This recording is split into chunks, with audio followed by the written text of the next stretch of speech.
Okay, good evening, everybody. I'm Barbara Phillips with Nurse Practitioner Business Owner. And on tonight's webinar, we have Don Self, who is our reimbursement expert that we have had on many, many webinars. And he's a great friend to nurse practitioners. And tonight he is going to be talking about remote patient monitoring, how it can benefit your patients, and how it can benefit your practice. And so what I have as a request for you is if you have questions, please put them into the Q&A box so that we can see the questions and they don't get lost in the chat. Okay, you can always chat to each other. You can send me a message. You can send Don a message, but please put the questions in the Q&A.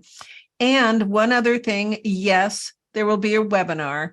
And yes, I will be sending that out. So please just be patient. I'll get it to you hopefully before the weekend, but no later than the weekend. So Don, I'm going to let you take it away. Well, thank you so much. I see Natalie Roy. We just had a conference a couple of days ago with Natalie, Joe, over in Fort Worth, remember? Yeah, I'm glad to see you on here. Okay, so I'll share my screen. Pardon me? I said welcome. There you go. Okay, so I'm going to share my screen right here, and then I'm going to go over and start the presentation. And then y'all can tell me whether or not you see the full screen here. Yep, your screen's there. Okie dokie.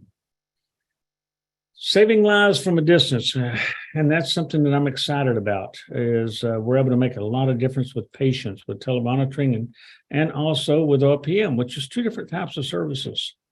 First, a disclaimer, we are not attorneys, we're not medical professionals, we're reimbursement consultants. We've been doing this almost 4 decades as a consultant, as a billing and coding expert, and teaching webinars to about 960 of them so far.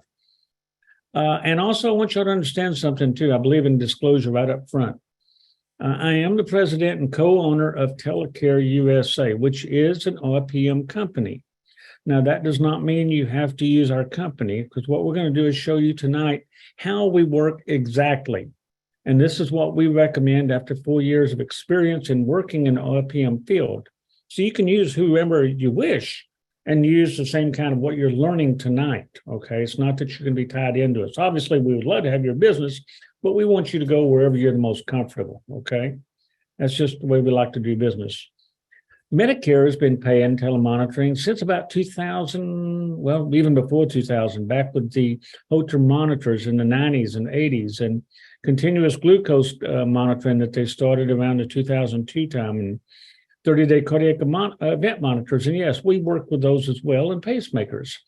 But around 2016, Medicare started paying for code 99091, collection and interpretation of physiologic data.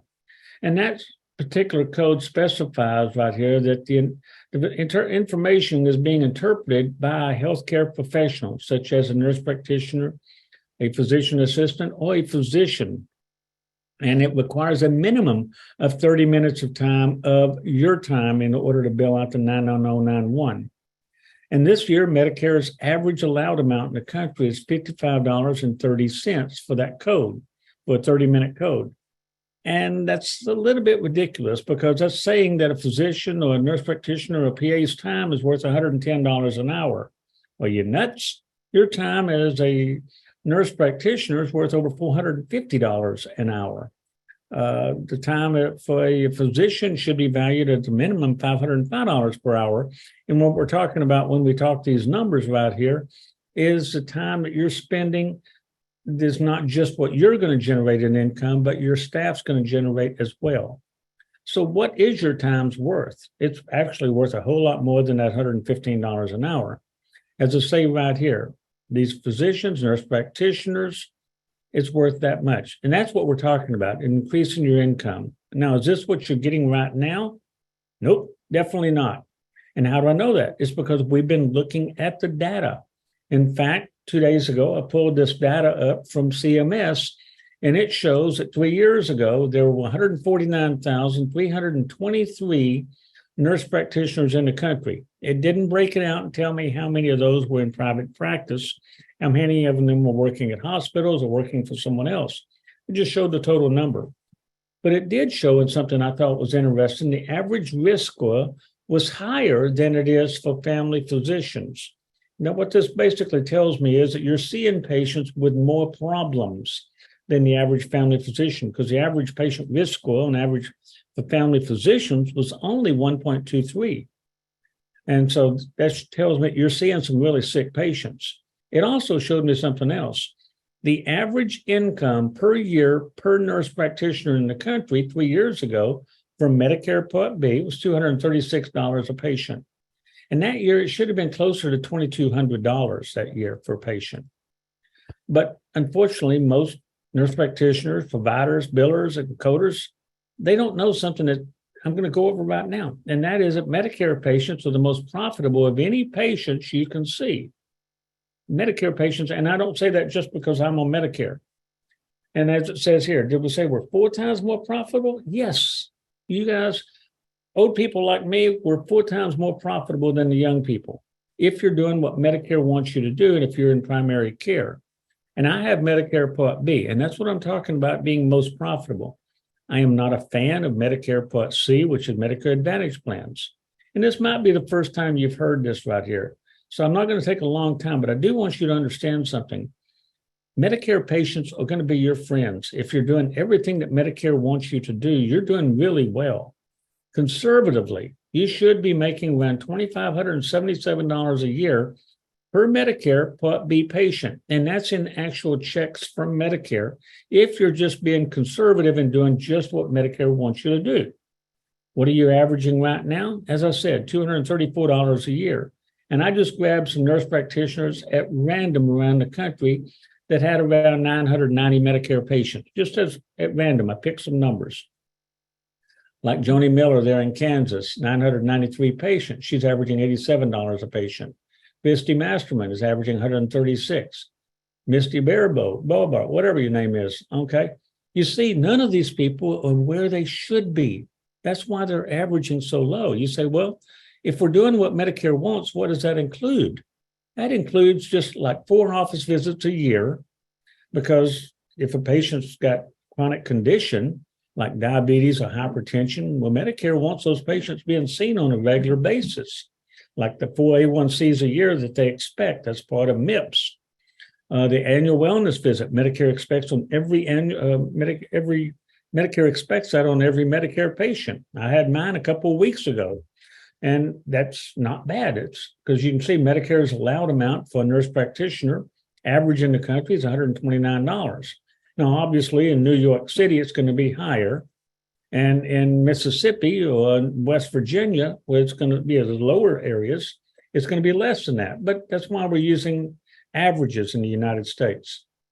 Advanced care planning, going through the end of life decisions, there's another $72, and Medicare pays 100% of that. Depression screening, alcohol misuse screening, chronic care management, cognitive testing, cognitive assessment planning, and even remote patient monitoring net, average in the country is $1,170. All of that adds up to around, just in Medicare checks, around $2,577. That doesn't count the other things that you're doing in the office, and it does not count 20% you get from the Medigap insurance. Like I have Medicare Part B that's going to pay the 80%, or they're going to pay $2,577 if you're doing these things. And then my Mutual of Omaha, Medigap, is going to come in and pay another 20% on these other services that showed 80. So then that's very conservative. So if you have 200 Medicare patients in your practice and you're doing what Medicare wants, that's a little bit over $500,000 a year. So we're going to be going through this right here and talking more about remote patient monitoring, because that's what the name of this seminar is. In 2020, there were 328,000 primary care providers, as far as GPs, FPs, internal medicines, and NPs in the United States, seeing Medicare Part B patients. How many do you think performed annual wellness visits? 25% of them. That's not very good. 83,000 of those 328,000 performed Medicare AWVs. And that's very profitable, which is why we teach a lot of people on that. How about chronic care management? Only 3% of those primary care providers perform chronic care management or billed for chronic care management. That's pretty sad. Now, what do you think as far as the number of providers, primary care, that performed remote patient monitoring that year? 0.3% of that 328,000, slightly more than 1,000 of those. And I know we're helping a lot of providers in that area. You sit there and say, well, that's kind of ridiculous. Why is it? I think it's because they don't know what they don't know that we're going to go over today. We're going to show you exactly what we recommend and how we set up practices to work on this right here. And sometimes primary care practices will say, well, we can have our staff add monitoring or chronic care management to their duties. As Tom Hanks says, Houston, we have a problem. Why? Because when practices are trying to do the monitoring with their busy nurse, busy MA who's already taking care of everything else, they average less than 17 minutes per month per patient. And if you do that, trust me, your nurse is going to be trying to find a way to spike your coffee creamer because they're already busy enough and they don't need throwing additional stuff on there that can be time consuming and honestly, it can be a headache with some patients, okay? Now, interestingly, in 2019, in November of that year, CMS changed the classification on RPM, and they put them into the same category of care management as chronic care management. Now, what does that mean? It means that there's only two services now that Medicare will allow you to pass through billing or hand to somebody else to let them do the work, and you get to keep the net profit. And that is chronic care management and remote patient monitoring. And you might say, well, why is that? It's real simple. Before they did this in November of 2019, they found out that less than 1/10 of the physicians in the country, primary care, were at that time doing RPM because they figured out that the provider said, I can't have my busy staff already trying to do this too. And I don't want to go out and spend $50,000 or $75,000 on equipment. So CMS made a change in that November of that year, that the same thing that they did back in 2015 with chronic care management. And they said, we want this done, guys. And I'll show you why in a few minutes, why Medicare loves it so much. We want this done, so we're going to let you do the pass-through billing. And that's why they did that. Now, you're going to have a lot of people knocking on your doors and coming to your practice saying, wow, you can do this right here. You can use an Apple Watch. See, I've got an Apple Watch right here. And it tells me my heart rate. It tells me how many steps I run every day or I walk every day. And not bad, 1.6 miles today. Not bad for a guy with a boot on my right foot after having surgery. Oh, I forgot what you call it. Uber. No, not Uber. Anyway, Uniboot. Okay. But people are going to come in and say, can we use an Apple Watch? And they'll say, yes, you can. And they might even give you a letter from their attorney. But Medicare and CMS has said the medical device supplied to a patient as part of RPM services that you provide must be a medical device as defined by Section 201H. And an Apple Watch does not meet that. And this is exactly where you'll find CMS saying that right there. Other times, salesmen will say, well, our attorney says you can do that, but don't trust their attorney. Their attorney's job is to protect them. And they'll do that a lot of times with you. They'll walk in and say, well, we can enter into some kind of a percentage billing basis where you pay us only a percentage of what you get paid. And see, our attorney says you can do that. Don't trust them. That's a violation of stock. And trust me, I think Barbara will support me when I say this. Be real careful when salespeople come in there and trying to sell you on things and showing you letters from attorneys and stuff. A lot of times they're going to get you in trouble. The kind of devices that we use, and again, you're not required to use our devices. You can use wherever you want, but we have devices that does blood pressure monitoring, glucose monitoring, and these two right here work off of Bluetooth. So if it's a younger patient that has a smartphone, then all it has to do is sync in there and they're very comfortable using that. Same thing with the pulse oximetry for your pulmonary patients, or even the scales, because we have scales for the congestive heart failure patients or the morbidly obese patient. And then we have devices like this one right here that does blood pressure and glucose both. And this right here is SIM card enabled. In other words, it's got an AT&T card built into it. So the patient doesn't have to have a monitor, have a cell phone, a smartphone, or anything like that, or internet. It's automatically going to transmit it out the same way as your phone does. And this one right here is our most popular model right here. Our patients and our providers all over the country love this right here. We have hundreds of these right there in New York City, by the way, with one of our big clients there. Now, why is it that you need RPM, or why do the patients need it?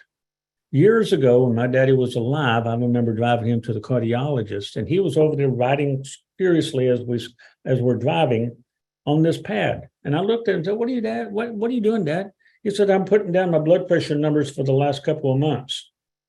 I said, "But you're making them up." He said, "Yeah, but my cardiologist won't know it just to keep him from yelling at me."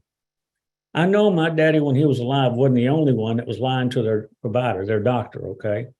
But we have found that patients that know that you're going to be looking at their numbers have an improved medication compliance. Rather than waiting every 3 months or 6 months before they come see you, they know if you're looking at this daily, that they're going to have better A1C levels. They're going to have more compliance on this right here. We know this based off of this study that was done called the CLASS study, KLAS study that CMS did, and it showed a huge number of reduced hospital admits, reduced ER visits, and reduced hospital readmits. In fact, about a week ago, Joe and I was meeting with this hospital and said, "Well, why is it we should be doing this?" And I pulled up this screen and said, "Oh, they kind of like having admits. They're a hospital, but the patients don't, and the medical providers don't." Now, when they first came out in 2019 with all of this, then they came out with 3 CPT codes that year: 99453, 54, and 57. And at that time, they said, "Okay, here are the 3 codes." Well, here's the Medicare allowed amounts right here showing these different codes. 53 is for setting up the patient, or showing the patient how to test and putting them into a portal. 54 is for you providing the equipment to the patient, and the patient must use it at least 16 days in the month. And then 99457 is for your staff or our staff spending at least 20 calendar minutes a month running the numbers, checking the patient, find out if they're compliant. If their numbers are where you want, not where you want them as a provider, our staff reaches out and contacts your nurse if they're maybe 150 over 110. If they're 190 over 160, then your guideline may say, "Hey, if there's that, this number, I want you to call me on my cell phone." So our staff is calling you on the cell phone, saying, "What do you want us to do? We've tried to reach the patient. Do you want us to dispatch 911 or whatever?" We follow your guidelines. And then they came out with 99458 for each additional 20-minute time. And I'm going to go over the coding on those, how to actually get paid for these in just a moment. But it's important to understand that these first 2 codes, 53 and 54, cannot be billed out unless you're doing at least 16 days of at least 1 transmission a day sometime in the month. Then, if the patient, though, has COVID or suspected COVID, then all you really have to have is 2 days in that case. But this is only during the public health emergency that's going to go away to May 11th. So we've taught our clients all over the country that we're going to give you reports that shows whether that patient hit 16 days or not, because our staff is calling them on a regular basis. If they've missed 2 days of testing, our staff is calling them saying, "Why are you not testing? Do you have a problem? Do you need me to walk you through how to change the batteries out, etc.?" Because we're constantly getting to call your staff. In fact, your patients. Your patients are also calling us and saying at times, "Can you help me get an appointment? My office is busy and they can't get me an appointment." "Oh, we'll send something to your provider and ask them to contact you if you'd like." Or they'll call us asking other questions, because we then become kind of an extension of you. It's important to understand that folks have a question about 99458. Does it require a full additional 20 minutes? No. 99458 is a midpoint code, just like other midpoint codes are out there that we can talk about on other coding issues. And that means if you've hit at least 11 of those additional 20 minutes, then you can bill it out. So 20 minutes would be one charge, 99457. 31 minutes in the month is 199457 plus a 99458 by following the guidelines published by the American Medical Association. And in March, our company, we averaged 38 minutes per patient. 38 minutes. That means that not maybe every patient, but some of the patients got two 99458s. Some of them only got one. Okay. Can patients use their own device? Because sometimes you'll have companies out there saying, no, you can still do this if the patient's using their own device. CMS said it cannot be that way. You must be providing it to the patient. And this machine right here must be the kind that's automatically going to be transmitting the data. It cannot be the patient gathering the numbers and calling them in or typing them in, et cetera. It has to be an automatic system. Now, there's a lot of RPM companies out there. We opened ours at the beginning of 2019 after finding out Medicare was going to be doing this. And we looked around at that time, there was nowhere for providers to go at that time. So that's why we created this company so that we can better manage it for our clients. As I say, some companies promote the patient buying their own monitor. That's not allowed. Don't let them talk you into that. Some companies do a percentage agreement. I've had doctors and nurse practitioners for years saying, hey, Don, will you go into some kind of a percentage arrangement with us? No, I will not, and I do not recommend you do so.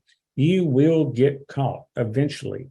I get a report from the OIG 3 times a week, and it shows who they're prosecuting, who claimed guilty, who was found guilty, who's being subjected to jail or fines 3 times a week from the OIG. So I'm not going to let you get yourself in trouble if you're working with us, I guarantee you. The question also comes up, does Medicare limit it this right here to a specific type of a diagnosis? No, it does not yet. As of this month, there has not been a local coverage determination or an article assigned to the RPM codes by any of the Medicare carriers or any of the commercial carriers. Now, does a controlled hypertensive patient meet medical necessity? I can't give you specific, medical advice because I'm not a medical professional. But I am now, 7 years post-MI, and I monitor my blood pressure daily, and I submit a report to my provider. And there's times of the day when my blood pressure is higher and lower. And the last time I saw my cardiologist, she said, hey, based on these averages you're giving us in this report, which she really did like the report right here, she said, I'm going to go ahead and have you cut your metoprolol in half at night. So you take it full one in the morning and a half one at night. Cool. That kind of stuff is going to make a difference for you. I'm going to show you a report in just a few minutes. Now, patients that's getting monitoring, they need monitoring regularly because if you catch things at an early enough stage, then you can make circumvention with the patient right there and intervene to be able to help that patient stay out of major problems. I wish somebody had done that with me before I'd had the heart attack. And our staff is checking the numbers every day. It's multiple times a day on every day of the month, including the weekends, to make sure if your patient's numbers are high or low, where you don't want them, that we're able to reach out to you. If you take an average patient right here, based on nurse practitioner averages right here, the average allowed in the country is about $121 a month on the average patient. Now, some of those patients are going to get multiple 99458s. Because again, that's why when we're averaging 38 minutes, we're able to get to 99457 for the first 20 and the 99458. So our clients are averaging about 37 minutes last month, 37.8 or 38 minutes, something like that. And if you're sitting there using our system, then we're going to charge you $77.10 if you're able to bill out either a 5.7 or a 5.4. If you're not able to bill out either one of those, we don't charge you for that last month. Even though we're providing the monitor, we're providing the monitoring personnel, et cetera, we don't charge you. Now, it's illegal for us to charge you a percentage. It's illegal for us to charge you if for some reason the carrier didn't pay you, because that would be a violation of anti-kickback laws and fee splitting laws. But we can charge you if we're not getting you to the point where that patient has gotten either 20 minutes of monitoring or 16 days of testing. So if you're averaging around $44 a month, average per patient, that's not too bad. That's net profit, net $538 a year And this is, again, a low conservative right here. Now, I mentioned earlier how providers like, and I say providers meaning doctors, nurse practitioners, or PAs, they like these averages down here at the bottom. Like notice this one right here. In the mornings, this particular patient's at 125 over 62 average. In the afternoon, about 127, in the early evening, about 124, and after 8 o'clock at night, 147 over 69. So, and you'll notice also every once in a while, you'll see this little red heart right there. That's a regular heartbeats. Anything in red is higher than what you told us that you wanted the patients to be able to do the testing. And the monitoring fee is included at $77.10 per patient at our company. That includes the monitor, the device, the portal, everything. And that's because we want to make sure you're making profit. Now, you're going to find out what any other company charges. I can't tell you because I don't know. Weekly averages, again, like I talked about, I love these numbers right here. So it shows you the maximum, it shows you the minimum, it shows you the deviation right here, how often the patient was within target, below target, et cetera. And when we're talking about the word stable, for instance, I want to go back over that for just a moment. The definition of stable, because many of you are hearing that term stable on your E&M visits. CMS and AMA has not defined the word stable, but if you go to the American Heart Association, you go to the National Institute of Health, and they say a patient is stable if they are controlled. Controlled meaning what is the optimum for the blood pressure? Is it 120 over 80? Then that would be controlled or stable. Even though my blood pressure may run as a regular 185 over 35, even though it's regular for me, it's still not stable. So that means that I qualify that I need this right here medically. Now let's take a specific patient right here as an example, not a patient, a practice. I do not know Angela Brewer. I picked her out just at random right here. She's in Knoxville, Tennessee. I went ahead and went to her website right here and got this information about her. But this is all public information right here from CMS. And it shows that Angela in 2020 had 845 Part B patients. I have no idea how many Part C Medicare Advantage patients she has. I have no idea how much commercial patients she has, but she was primary care there in Knoxville. 524 of her patients had hypertension, 220 have diabetes, high cholesterol, 482, patients with COPD, 76, patients with kidney failure, 186, congestive heart failure, 76. So she's got 76 patients that would qualify if she's got them on Lasix, monitoring their weight. She's got 220 that would qualify based on the diabetes to be monitoring their glucose, 524 for their hypertension. And she was not doing any remote patient monitoring in 2020. She did 67% of the annual wellness visits she should have. She's not doing A1C. I mean, I'm just taking a look at these things right here. We could help her with an ABI because all of those patients, diabetes and hypertension, she wasn't doing ABIs on. And Angela was averaging $96 a year per patient. And we're going to be talking about mental health in a bit also. But out of that year, she should have been making around $2,200. So she made about 4% of the income she should have made. What if Angela had been doing remote patient monitoring that year? Let's break it out and take a look. Let's say half of her hypertensive patients and half of her diabetic Part B patients decided to do RPM. What would that do to her income? She had 845 Medicare Part B patients. And again, I'm not even looking at Part C or commercial. And both of them paid for this, by the way. 62% of her patients had hypertension, so 524 did. If half of her patients were doing, of her hypertensive patients was doing that, that would be 262 patients. With our staff doing everything, and I'm going to explain how that works in just a moment, she would be netting about $8,000 a month and $97,000 a year. And it's probably pretty close to the same thing, whatever RPM company you go to. So again, I'm not locking you in. You don't have to use us. Obviously, I'd like you to, but take a look at this right here. 26% of our patients have diabetes, and that's low for Tennessee because Tennessee is like here in Texas. They like their fried taters. They like their barbecue. They eat a lot of beef the way we do here in Texas. So only 26% diabetes is pretty darn good. That's 220 patients. So if 110 of them did it, that would be about $3,400. Now, we can't really add these two together right here because we know 77% of diabetic patients also have hypertension. And this right here means that about 22% of this income out here would be what she would get from the diabetes because she's already getting it from this. And Medicare is only going to pay you for one device in a month. They'll pay you for up to two 99458s, but only one. So that means her net combined income net should be about $106,000 a year. You say, well, how does that compare to her total income? Remember, she only averaged $96 a year per B patient before. And this right here is basically increasing her income. Now we go back and look and see, we're talking about doubling her practice income because she was only paid $80,000 for Medicare. And if she's doing this, she just increased her income by another 106. She more than doubled her income just from doing RPM. That's not even counting what we could do with her with chronic care management and annual wellness visits and cognitive testing and the other things that we're doing. That some of you on this call have sat in and we've gotten you started doing it, okay? Remember, we're increasing her income by $371 a year per patient just on RPM alone. That's not too bad.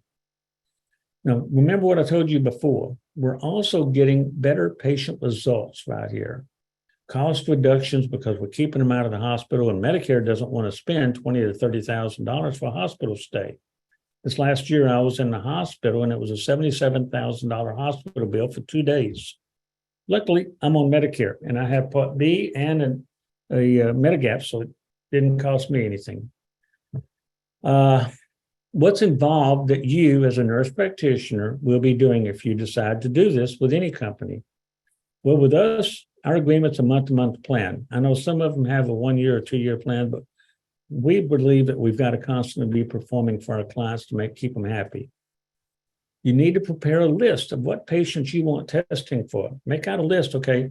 Have your electronic medical record or your practice management system pull up a list of showing everybody with diabetes and hypertension, CHF, or pulmonary, like pulmonary fibrosis or COPD, and go in and check each one of them. Once you have that list, then you would hand that right here, because what we're looking at is the patients needing these kind of issues right here. Then you complete a protocol sheet so our staff or whoever is doing the monitoring will know your wishes. Do you want to be notified if their blood sugar is 250 3 times in a row? Do you want to be notified if their blood sugar is 77? A couple of years back, we had one that was 72, just north of Little Rock, Arkansas, and one of our clients over there. And I had to call the provider that night and said, Dr. Ali, you got a patient who's 72. We tried calling the patient. They don't answer. He dispatched 911 to him. And the next day he said, hey, Don, we saved their life. Thank you. That's why we're doing this right here. We don't do it. We talk about money a lot, but we're doing it for the patient care. Okay. And as your patients are coming in, explain to them why it's important to you as their primary care provider or as their whatever level of provider you're at, geriatric, or someone asked about, what about mental health? Well, don't mental health patients have to be monitored on their blood pressure due to some of the mental health medicine that you're giving them, some of the medication, especially for bipolar and what that may do to their blood pressure or their depression and what that might do to the blood pressure, because it's definitely going to affect, again, from a layperson's standpoint, the sympathetics and the parasympathetics. It may push the parasympathetics up, or it may drive the parasympathetics down. That could end up causing the blood pressure to increase. Okay.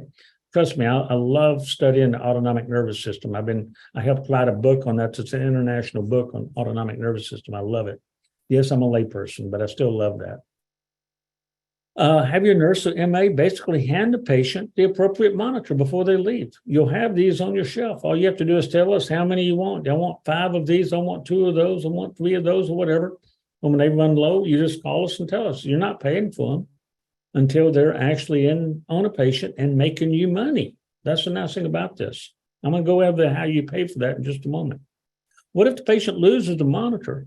The patient needs to sign something in your office saying, I agree that should I lose this monitor, I let my kid draw all over it with a marks the lot, I drop it in the bathtub or something like that, that I'm going to be charged a $100 device fee in the event they damage or lose the monitor. And why do we do that? It's called personal responsibility. If you don't, they start thinking that their insurance company bought them a monitor or somebody gave them a monitor and they don't take care of it. Monitors do have a warranty on them. So under typical wear and tear, if something's not working, we will place those right there at no charge. But we have less than one patient a month across the country that's charged that fee. And the last time was when a patient moved and took the device with them. The practice sent them a bill and then they sent back the device. Oh, I don't want to pay that. I'll send back the device. So that's kind of interesting to keep in mind is personal responsibility for the patient is important. Somebody was trying to get back in apparently. Okay. What's involved that your staff's going to be doing? Because your staff is busy already. We don't want to put additional work on them, a lot of work. And the patient, as the patient is handed a monitor, I need your staff to record the serial number on a little registration page. They're going to note the patient's name and your practice account number on there. So that way we can pull it up in your system or we can get the information from your system.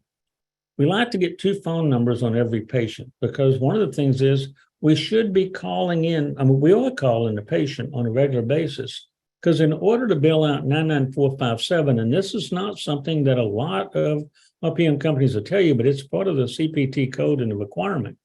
In order to bill 99457, you must have one interactive communication with that patient. That's why we ask for a couple of phone numbers. And if the patient says, all I have is a smartphone, cool, who's your family member that we can reach out to if we need to reach them in an emergency? Oh, that would be my son or my daughter or my mother or my father or my uncle, whatever. Cool, we need their phone number and name, please. Just write it on that registration form. Tell the patient to expect that the RPM company is going to be calling them and explaining how to use the device. Then they just fax a sheet to us daily. In fact, if they fax it to us right then, more than likely, we're probably going to be calling the patient on that same day because we try to catch the patient before they have a chance to open it and play with it and everything else and explain to the patient step by step what to do. Now, who's doing the billing right here? Only your staff. We do not do any billing. I do not like any company, vendor, to do billing for you other than your own billing agency. Because to do so, you'll have people out there that's putting you at risk. Last week, we had one practice we were talking to that the RPM company does the billing and then sends a check to the provider. And asking the doctor, no, that was a nurse practitioner, in fact, asking the nurse practitioner, okay, well, how many of those are you billing out? And how many of these are you billing out? She had no idea, none. That is risky. It's, to me, a direct violation of stock. Now the billing company has a way to be able to bump the numbers, and who's going to get in trouble is going to be you. So you got to be careful with the billing, and we're billing experts in that. So we don't let anybody else do your billing for you. On the 3rd to the 5th of each month, we're going to send your biller an Excel spreadsheet. I'll show you one in just a moment. For the previous month, showing which patient should be billed out for 99453, 54, 57, or 58, and how many 99458s. It's going to look something like this right here. This was an actual report for one of our clients last year. But the thing is, we did do is go in there and change the patient's name to Robert Stack, Jim Neighbor. Some of you may not even know who Robert Stack is. That's younger folks wouldn't know. Elliot Ness from the Untouchables, Merle Haggard, Bugs Bunny, etc. What date they got set up on the device, how many days in the month that the patient tested, because it's not how many tests they did, it's how many days. It has to be 16. Like you'll notice right here, Robert Stack had 19 days of testing. So we put a 1 over here in 99454 for it to get billed. Robert had 92 minutes spent by our staff on that right there. So the first 20 minutes is right here. The 31 to 50 minutes is right here, and the additional 51. So they basically can bill out all 4 of these codes right here. And because they can bill out 5457, they're paid us $77.10. Like if you scroll down here and look at Bruce Wayne, Batman was too busy to test that month. He only did 8 days of testing and only had 19 minutes of testing. Perhaps we weren't able to reach Batman on the phone because Robin had him occupied or something. I don't know, but I got a new machine in May. So we had at least 16 days. Nope, don't get that one either. Because we had total time 19 minutes. So we don't have any of these over here. So there was no charge for Bruce Wayne. Same thing down here with Kevin Costner. Okay, no charge for Kevin. But these others, and that way you can see how much you're paying Telecare USA or whatever company you're using, if they give you a report like this, and how much you'll make on it. So that way you can see what your average income is per patient. That's something that's very important. We want to make sure you know where you're at each month. So how do you pay for the service? Well, we sent you that around the 3rd to the 4th or 5th, something like that, usually between the 3rd and the 4th. And on the 25th of that month, we run an electronic check on whatever your charge is worth for the previous month. Some people sit there and say, well, instead of an electronic check, I got to pay the bank for the electronic check that comes through. Can you do it ACH? So we'll do it either ACH or electronic check, whichever one's easier for you. That gives you plenty of time to get the claim in and get some money, because what we are is we're revenue people. We want to make sure that your income is staying where it needs to, so your cash flow is staying where it needs to. That's what we do for a living, and that's what we want to make sure that you're protected. And as I said twice already, and this is the 3rd time in this, because I want to make sure every one of you understand, we have attorneys that used to be working for the Department of Justice. They were the ones who chased medical providers on behalf of the OIG and Health and Human Services. One of those guys' name is Robert Laus. And Robert has told us that he believes, and so does the government, it's a direct violation of the stock anti-kickback and fee splitting laws in several states in order to pay a percentage. So that's why we don't do that, okay? How long can a patient be on the monitors? We've got patients who've been using the same monitors for 4 years because they still have diabetes, they still have hypertension, they still have whatever the condition is, pulmonary fibrosis, or well, they probably don't normally last 4 years with PF, but COPD, okay? So that's exactly how it works. Now let's see what questions you have. By the way, if you want to, you can always schedule a 15 to 30 minute visit with us. We're not going to charge you for that 15 to 30 minute visit going over RPM, because what we're going to do is we're going to ask you questions about your practice. We're going to take a look at some of your numbers and then run a performance so that you can pray about it. You can take your time and get counseling about it before you decide that, yeah, we want to go with you or whatever. If you ever need to, you can also schedule a 90-minute Zoom analysis. A lot of the nurse practitioners around the country have done this with us. And our guarantee on that one is real simple. At the end of the call, if you believe we've helped you increase your income by $50,000 a year, you'll pay us our $500 fee. And if not, you don't owe us a penny. It's been a while since we've had an existing nurse practitioner in primary care, especially, not pay us, because we're doing that so often. Okay, so let's see what questions that y'all have, because I promised her I'd try to keep this under an hour tonight. Okay, so I'm going to go over to the Q&A of questions. Wow, 12 of them here. Let's go to the top. Are you able to be reimbursed for weight loss management patients who are BMI greater than 25 and currently doing a medically supervised weight loss program? It depends on the insurance plan.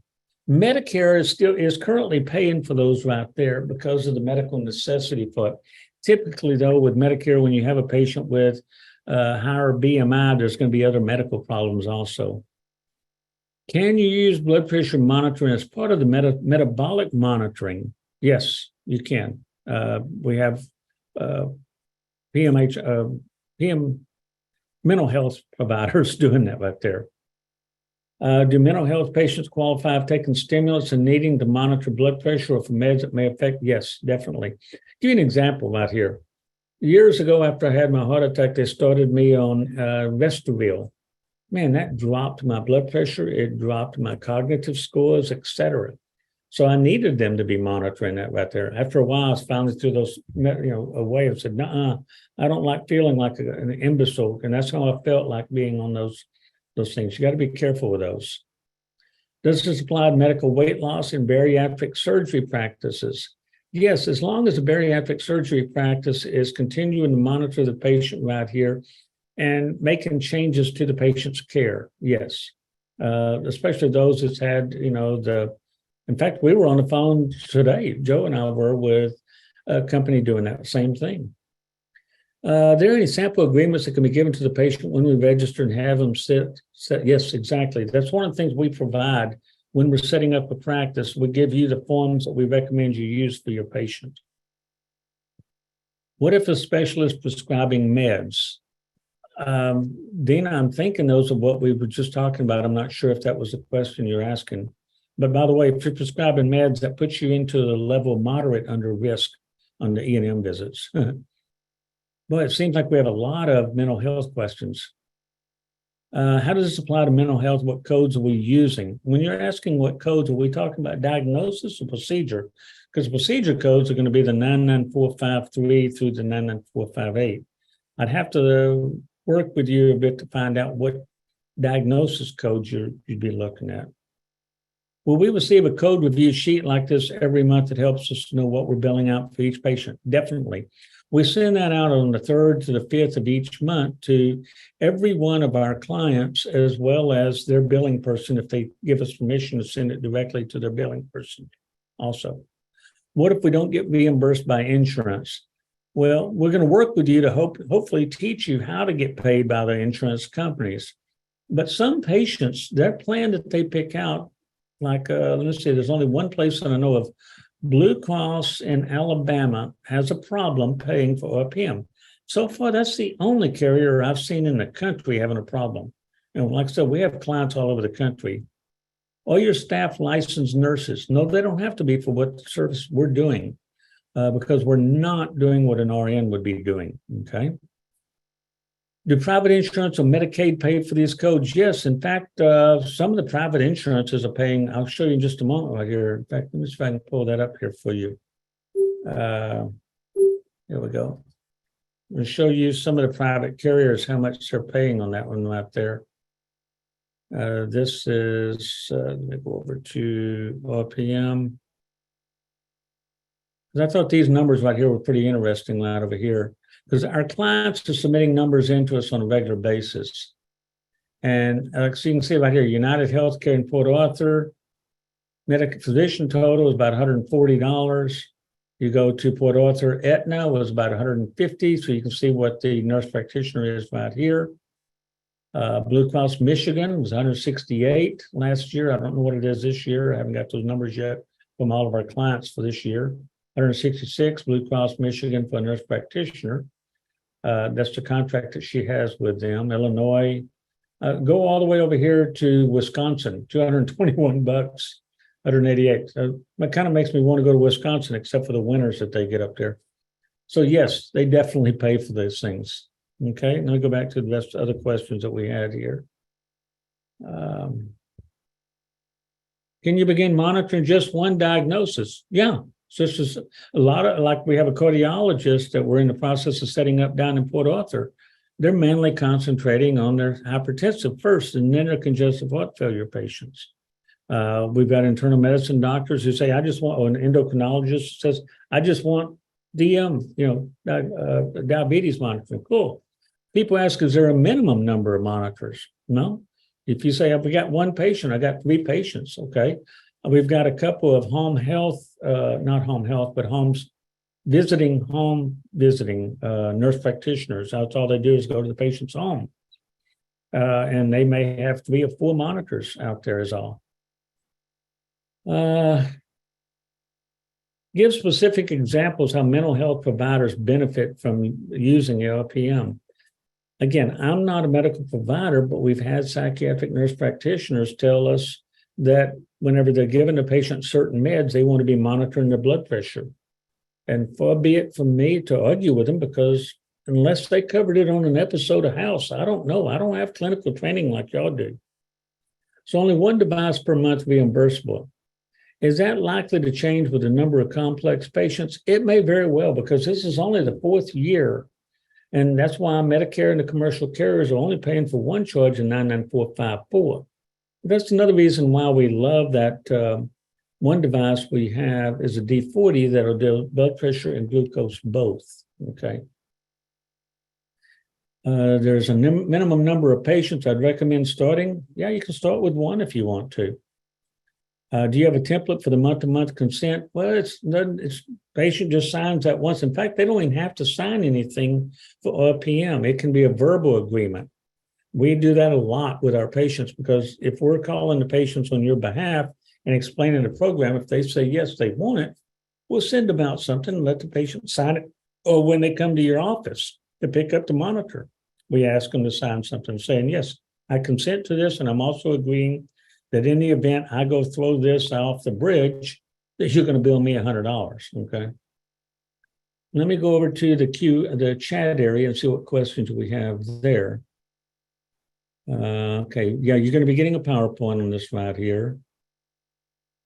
Monitoring fee is $77.10 per month per patient, but again, only if you're able to bill out either a 99454 or 57, because we want to make sure that you don't lose money on us or on the program. I mean, you can't lose money on the program the way we have it set up.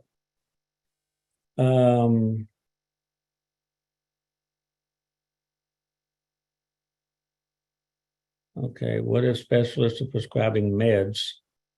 Okay, I'm not sure what you mean by that, Dina. What you mean by they're prescribing meds? Okay. I don't see any additional questions that weren't put in over there.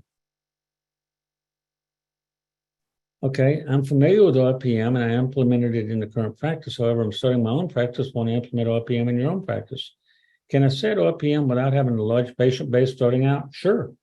If you got one patient and you wanted them, we're going to be holding your hand and helping you. We want patients to be able to get benefit from this. And it may be, and yeah, we might not make any money until the 4th or 5th or 6th month on your practice, but that's okay. I'm one of the owners, so I'm willing to do that to help you if that's what it takes, folks. Barbara will tell you, we go above and beyond whatever it takes y'all need. Can I set RPM without having a large patient base? My thinking on this, so I can already have an RPM set up, therefore I won't have to wait for equipment when I talk to my patient. Yes, we recommend you have a couple of these monitors sitting on the shelf. And if you need more, you call us because it normally takes us 3 days to get it anywhere in the country because they get shipped out of the DFW area. Does your telecare program also have CCM capabilities? Not directly with Telecare USA, but we have another CCM company we work with because we're strong believers ever since 2015, whenever Medicare started paying for chronic care management. We're big believers in that. Folks, we're going to do a separate webinar, I believe, with Barbara at her convenience on MIPS and MACRA and how important that is to your practice. Because if you're doing AWV, you're doing RPM, you're doing chronic care management, you're going to maximize your MIPS scores this year. You have to. I mean, there's no way around it. And then by doing that, you're looking at getting a 6% increase or a bonus, 6% bonus in 2025 based on what you're doing this year, but it has to be a full 90 days. So I'm hoping, I think, aren't we scheduled for something on MIPS in June or something, if I remember right, or July? Barbara, or am I getting something mixed up? We haven't picked the date yet, but yes, Oh, we're going to do okay. something this summer. Yeah, we definitely need to. Do you know of any practice that does this as private pay? Not really. I can't see why you couldn't, as long as your patients have the kind of funds to be able to pay for it out of pocket. It's just right now with folks, with inflation being what it is and the interest rates being what they're doing right now, it's just, I don't know that many people with a lot of money myself. Maybe it's because I live in East Texas. Maybe that has something to do with it. If I lived in New York or LA or something, maybe it'd be different. I just credentialed with Medicare Part B for your new practice. How do you get patients assigned to you? Well, that's a whole different story right there. They don't assign them to you. That means you go out and find them. So you go speak at the local nursing home. You go speak at the local assisted living facility or find out when your AARP meeting's having luncheons. And you go talk in 10 minutes about something and let them feed you. And you'll start picking up patients that way. And you're in DFW. I grew up in DFW, well, Duncanville area there, Crystal. I definitely know the area. Okay, I don't see any other. Oh, Mississippi. Yeah, you're still going to make good money, Beth. We've got clients in Mississippi. We just talked to one this morning in Jackson. So yeah, you can still make good money on that. How do you get started with us? You go to donself.com, and you right over here on the schedule. I'm still sharing my screen, right, Barbara? Yes, you are. Okay, see up here where it says schedule, you click there on donself.com and you see a picture of my lovely wife here for the last 44 years who hasn't killed me. And you scroll down over here and you go past practice analysis and 60-minute live training or ANS consult. Question about RPM, just click that and you'll see my schedule and grab a time that you're comfortable with. Okay. Also, we are charged per claim by our billing company. We have contract providers for every dollar counts. We're outpatient mental health providers, so overly limited. Beth, we can probably help you in a couple of other areas that might surprise you. So, Beth, if you want to, go ahead and schedule this little 30-minute free one right here with us, and we'll talk to you and see if it's going to be applicable to you. Okay. Any other questions, folks? Barbara, is this what you were hoping I'd go over this way? It certainly is. It looks like people got a great idea about RPM and how they can apply it to their practice, almost regardless of what kind of a practice that you have. So I can't encourage all of you enough to take Don up, schedule some time with him, and see how he can help you so that your practice is doing well. So it is successful, it is thriving, and your patients are doing the same. So Don, I thank you so much. And thanks to Joe also, who's been in the chat in the background there. And as soon as I get the slides and I can get this up, like I said, I will try to do it before the weekend, but it will come to you by the weekend for sure, so that you can watch and rewatch this webinar. Well, thank you. I guess that's it. Thank you so much for your time tonight, Don. We really appreciate you. Thank you so much. It's always fun to talk to you, Barbara. Y'all have a wonderful and a blessed Easter. That's right. Happy holidays. All right. Good night, everyone. Bye-bye.